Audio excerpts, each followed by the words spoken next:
Hello అందరికీ, మా channel Sai Kumar టూర్స్కు స్వాగతం. మన నేపాల్ యాత్ర డే 2కి స్వాగతం.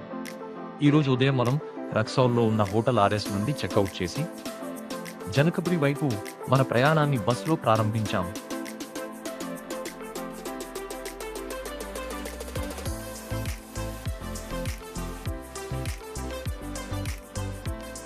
కొద్దిసేపటికి మనం నేపాల్ సరిహద్దు దాటి అధికారికంగా నేపాల్ దేశంలోకి ప్రవేశించాం. అది చాలా ప్రత్యేకమైన అనుభూతి. ప్రయాణం మొత్తం పచ్చని ప్రకృతి, గ్రామాలు, స్థానిక జీవన విధానం చూస్తూ చాలా ప్రశాంతంగా సాగింది. చివరికి మనం జనకపురి చేరుకుని హోటల్ బృందావనంలో చెక్-ఇన్ అయ్యాం. కొద్దిసేపు విశ్రాంతి తీసుకున్న తర్వాత మన బృందం మొత్తం జనకపురి లోకల్ దర్శనానికి బయలుదేరింది. 1. జనకి ఆలయం దర్శనం.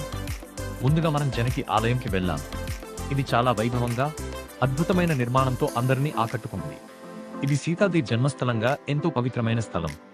ఆలయం లోపల జనక మహారాజు భూమిని తవ్వడం, సీతాదేవి లభించడం, ఆమె ఈ మహల్లో ఎలా నివసించిందో బొమ్మల ద్వారా చాలా అందంగా చూపిస్తున్నారు.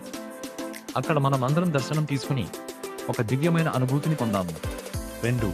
వివాహ మండపం, సీతారాముల కళ్యాణ స్థలం. తర్వాత మనం వివాహ మండపంకి వెళ్ళాం. ఇది సీతారాముల కళ్యాణం జరిగిన ప్రదేశంగా ప్రసిద్ధి. ఈ ప్రదేశం చారిత్రకంగా చాలా ముఖ్యమైనది. రామాయణంలో జరిగిన గొప్ప సంఘటనలలో ఇది ఒకటి. తర్వాత మనం ధనుష్ సాగర్ గేట్కి వెళ్ళాం. శ్రీరాముడు శివధనుస్సును విరిచిన తరువాత దీనికి సంబంధించిన ప్రదేశంగా ఇది ప్రసిద్ధి పొందింది. ఆ తర్వాత మనం రాణి పోఖరి సరస్సును సందర్శించాము. ఇది ఒక పవిత్రమైన సరస్సు, భక్తులు ఎక్కువగా దర్శించడానికి వచ్చే ప్రదేశం.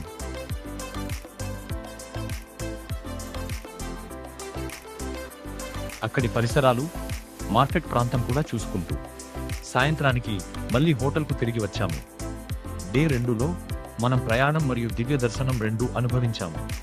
జనకపురిలో గడిపిన ప్రతి క్షణం చాలా ప్రత్యేకంగా అనిపించింది. రేపు ఇంకా అద్భుతమైన ప్రదేశాలను సందర్శించబోతున్నాం. కాబట్టి డే 3 కోసం వేచి ఉండండి. దయచేసి లైక్ చేయండి, షేర్ చేయండి మరియు సబ్స్క్రైబ్ చేయడం మర్చిపోవద్దు.